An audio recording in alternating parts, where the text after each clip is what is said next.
we're highlighting a supplementary program we use in addition to our math curriculum called Number Corners, and it's basically a calendar-based program where every day of the month students have different activities that cover a variety of topics.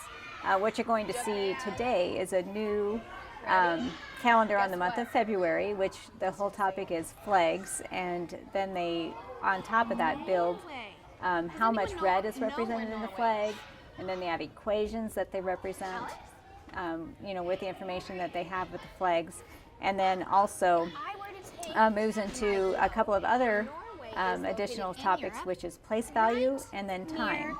So within a 15 or 20 minute time frame, students are reviewing several topics that they learn in their regular math curriculum. If I look at my flag, can you see it over there? If I look at my flag, looking at the amount of red, is less than half of the flag red, exactly half of the flag red, or more than half of the flag red? And how do you know? So is it less than half red, exactly half red, or more than half red? More than half red. I think back to what Kessler said yesterday. If we folded the flag in half, what would we see? Would we still see mostly red? Mm-hmm. Absolutely. So this is greater than half red. And it's a spiral program where what we start at the beginning of the year, we're constantly going back and revisiting pieces of it throughout the year.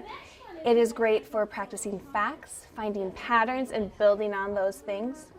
We're talking about how to build equations, story problems, coming up with those things on our own, creating graphs to support our story problems and those equations. The kids get really involved, especially when there are games involved. And we like to make it a little competition between me and them, and they get so involved they don't even realize how excited they are and how much they're actually learning. Are you ready for your story problem? Okay, listen carefully, listen very carefully. 2 people went to Norway and saw some fish in the Arctic Ocean. There were 22 people and fish in all. How many fish? Okay, so I have to write an equation to match it. It may be that they introduce a topic in the Number Corners curriculum that they're going to see later in their regular math curriculum. So the more times we can expose students to different topics allows them to have a better and more thorough understanding of each one of them. It's a K through 5 program. The topics get more algebraic in meaning, and it's just, again, helps build that background for students as they progress through those upper junior high and high school classes.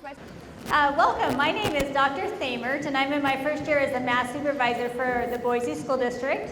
And it is my pleasure to welcome you to our informational night for both 5th and 6th grade parents. So we were interested in helping parents better understand what options are out there for their students as they progress into junior high and high school mathematics. So we held a series of math nights throughout the district at each of the junior highs.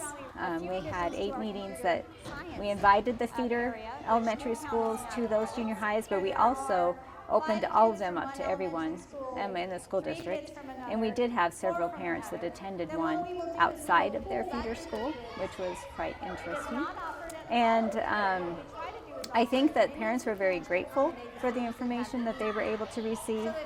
They felt that it was well explained, that they were provided enough information to make some decisions for their students. There's so many options, so many different paths that students can take.